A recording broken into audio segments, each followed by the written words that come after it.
যারা এই পৃথিবীর মূল্যবান হায়াতকে অযথা নষ্ট করে দিচ্ছেন, তাদের প্রতি আমার বিনীত অনুরোধ, এই পৃথিবীর হায়াত অতি নগণ্য, সুখ শান্তি কামিয়াবি অতি নগণ্য, শেষ হয়ে যাবে। আপনি একদিন কবরে চলে যাবেন। তাহলে নামাজের সঙ্গে, ঈমান আমলের সঙ্গে যদি আপনার সম্পর্ক থাকে, তো আপনার কবরটা জান্নাতের বাগান হবে। কেন আমরা বুঝতেছি না?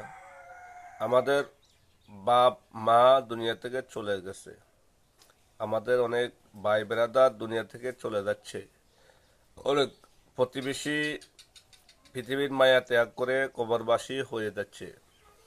এখনো আমাদের বুঝে আসতেছে না, আর কখন আমাদের বুঝে আসবে।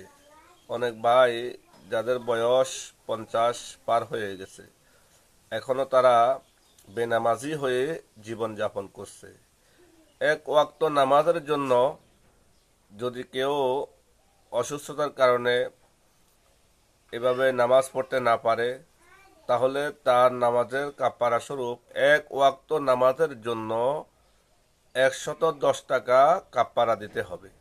তাহলে 6 ওয়াক্ত নামাজের জন্য এভাবে 660 টাকা আমার কাফারা আসবে। তাহলে এক মাসের নামাজের কাফারা কত আসবে? এরপরে এক বছরের নামাজের কাফারা কত আসবে? আপনি কিভাবে এই নামাজের কাফারাগুলা দিবেন? আর কাফারা দিলেও তো আদায় হবে না, কারণ আপনি অবহেলা করে নামাজগুলাকে নষ্ট করেছেন। তাই সকলের প্রতি অনুরোধ, আজকে থেকে অন্তত ধর্মের কাজ কিছুই যদিও করতে না পারি, অন্তত 5 ওয়াক্ত